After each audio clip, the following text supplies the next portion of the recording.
Bonsoir à tous, merci de nous retrouver. Nous sommes jeudi 25 février et c'est le JT. Au programme ce soir, un nouveau rebondissement dans l'affaire de l'antenne relais de téléphonie mobile à Notre-Dame d'Alençon. L'interdiction d'implantation vient d'être annulée. Les championnats de France de plongeon qui auront lieu ce week-end à la piscine Jean Bouin. Nous rencontrerons de jeunes nageurs du club de la Vaillante, le club organisateur de la compétition.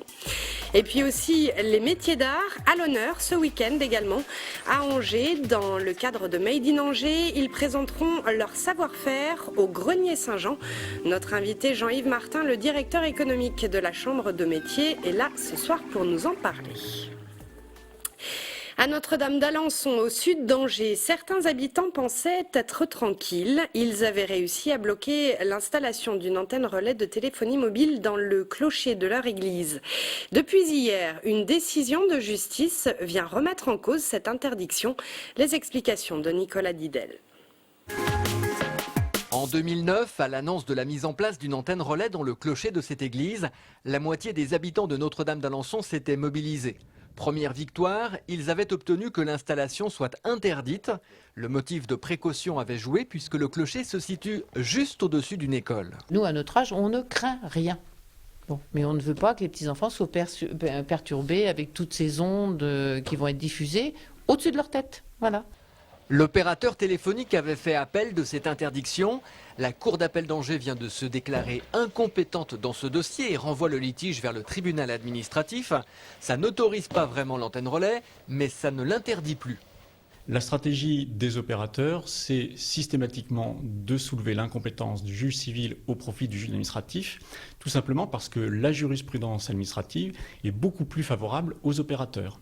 L'avocat du collectif réfléchit à plusieurs possibilités, dont un pourvoi en cassation.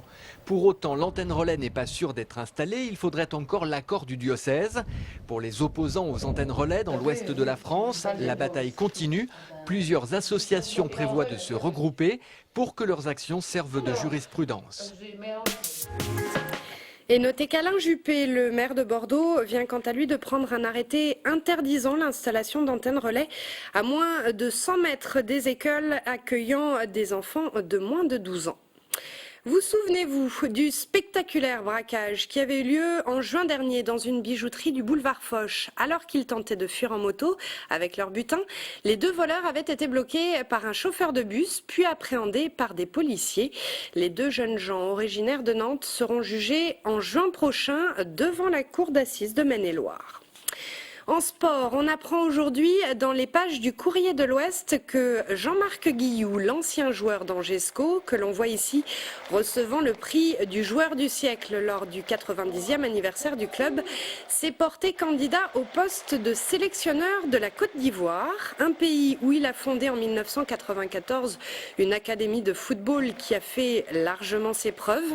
L'entraîneur de l'équipe nationale de Côte d'Ivoire serait sur la sellette à 4 mois du mondial en Afrique du Sud. Jean-Marc Guilloux veut prendre sans attendre sa succession.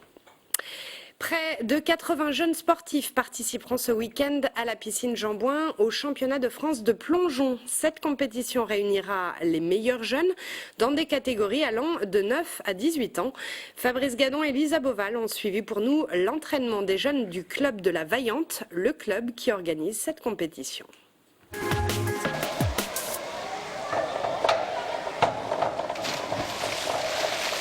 C'est un spectacle à ne pas manquer pour tous les amateurs de sport au sens large du terme. Pour retrouver la trace d'une telle compétition à Angers, il faut en effet remonter une bonne quinzaine d'années en arrière. Mardi après-midi à la piscine Jean Bouin, les jeunes sociétaires de la Vaillante étaient en pleine préparation sous l'œil aguerri du président de la section plongeon, Gérard Bouénard, qui fait également office d'entraîneur. C'est un peu inné de ne pas avoir peur, de ne pas avoir d'appréhension. Ceux qui n'ont pas d'appréhension du tout, il y a une écoute sur le mouvement à faire et ils l'exécutent. Et il y en a par la peur, ils sont un peu paralysés. Et là, on met beaucoup de temps à corriger. Et comme ils ne donnent pas suffisamment d'entraînement, il faut s'entraîner tous les jours avec les trouillards. Côté angevin, Maxime Rousseau, champion de France cadet au tremplin de 3 mètres, fait figure de porte-drapeau de la discipline, même si une blessure au pied pourrait bien l'empêcher de participer à la compétition ce week-end.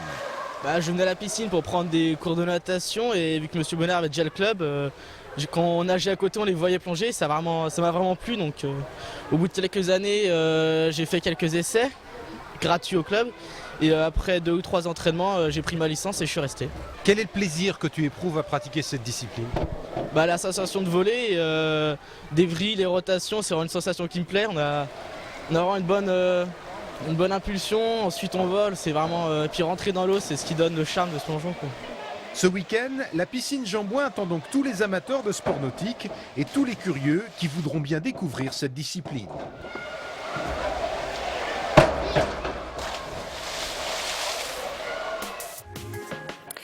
Notre invité ce soir est le directeur économique de la Chambre de métiers et de l'artisanat de Maine-et-Loire. Il est venu nous parler du week-end des métiers d'art qui se tiendra à partir de demain au Grenier Saint-Jean. Monsieur Martin, bonsoir. Bonsoir. Alors, ce week-end des métiers d'art, c'est un événement qui a maintenant lieu depuis plusieurs années, un événement bien rodé qui a lieu chaque février au Grenier Saint-Jean. C'est quoi exactement et quel est le but de ces journées ? Donc ce week-end des métiers d'art, pour rappeler, je dirais, existe depuis 2000, date de la première édition de l'opération Made in Angers.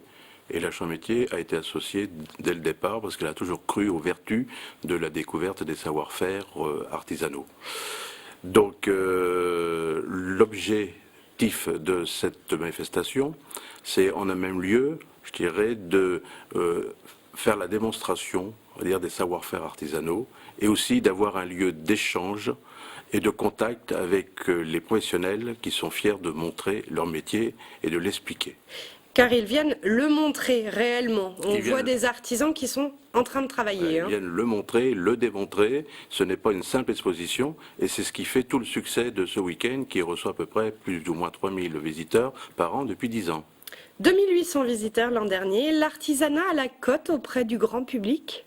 L'artisanat a de plus en plus la cote auprès du grand public. Il y a même des sondages qui sont faits et qui montrent que l'image de l'artisanat est bonne parce qu'il y a une notion aussi de service de proximité, il y a aussi une notion de savoir-faire, et il y a une notion, je dirais, de concrétisation, on va dire, de projets professionnels en travaillant sur, je dirais, de la matière de la transformation où on concilie créativité, modernité et innovation.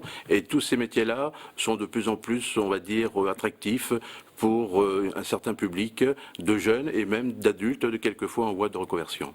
Oui, nous parliez en préparant l'émission de personnes qui changent de voie et qui ont fait des études plutôt littéraires ou plutôt intellectuels et qui se remettent à ces métiers manuels qui attirent beaucoup. Oui, c'est exact.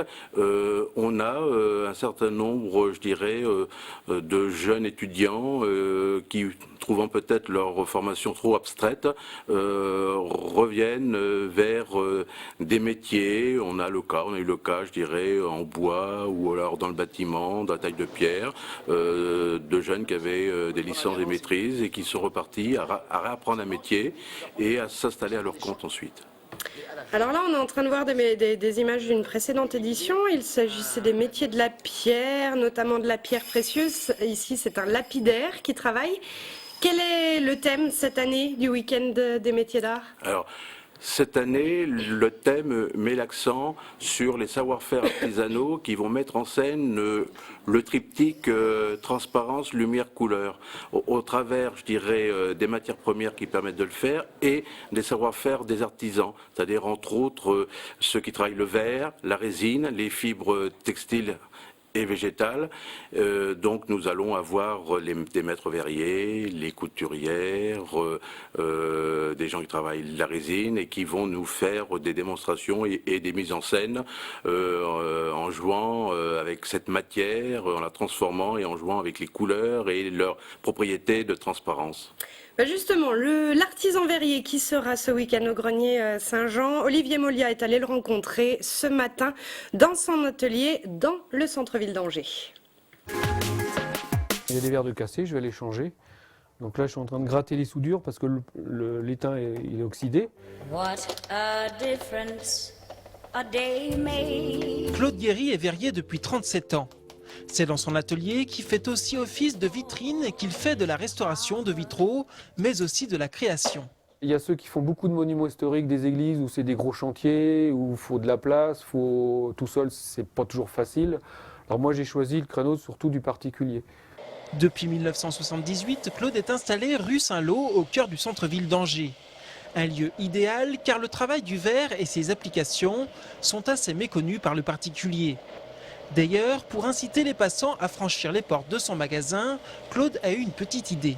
On a fait tous les petits objets, les petites choses en plus, ça permet aux gens de rentrer. Si on avait vraiment que des vitraux, il y en a beaucoup qui ne rentreraient pas. Ils rentrent pour acheter une petite bricole et une fois qu'ils sont à l'intérieur, ils regardent ce qu'on fait. J'ai des catalogues, vous voyez, comme là.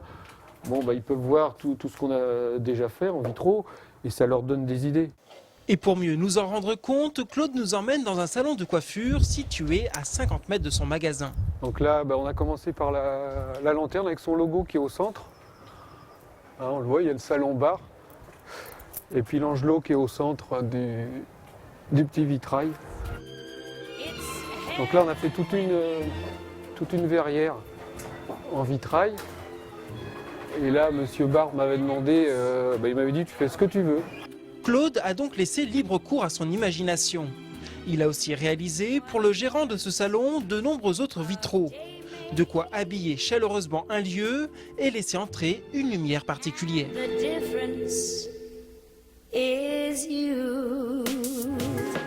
Alors Jean-Yves Martin, dans l'artisanat d'art, certains comme ce verrier que nous venons de voir s'en sortent plutôt bien, mais d'autres, et je pense cette fois-ci à une brodeuse d'art, Cathy Cerisier, à qui nous avons rendu visite la semaine dernière, vont jusqu'à recommander de ne pas se lancer dans certains métiers tant il est dur d'en vivre. Qu'est-ce que vous répondez à cela ? Globalement, l'artisanat d'art, c'est 217 métiers. C'est vrai qu'à chaque métier, il y a ses particularités. Il y a des métiers où on va dire que les débouchés seront beaucoup plus limités que d'autres et que les situations peuvent être très différentes des uns aux autres. Par contre, ce qui est intéressant de voir, c'est qu'on a globalement, j'ai un mouvement, je dirais, d'intérêt vers ces métiers de l'artisanat et notamment les métiers d'art qui sont les véritables ambassadeurs, je dirais, de l'artisanat en Maine-et-Loire, en France et qui portent haut les couleurs, on va dire, des savoir-faire artisanaux, même au-delà de nos frontières. Bon, pour voir tout ça en tout cas, il faudra aller au week-end des métiers d'art. C'est à partir de demain vendredi 14h et jusqu'à dimanche 18h au Grenier Saint-Jean. Merci Jean-Yves Martin d'être venu nous en parler. Merci. C'est tout pour ce soir. Demain, retrouvez Fabrice Gadon et Raymond Poulidor dans ce JT. Le champion de cyclisme viendra évoquer la fête des vins d'Anjou dont il est le parrain ce week-end à Chalonnes-sur-Loire. Il parlera aussi de son livre qui vient de sortir. Tout un programme. Très bonne soirée à vous.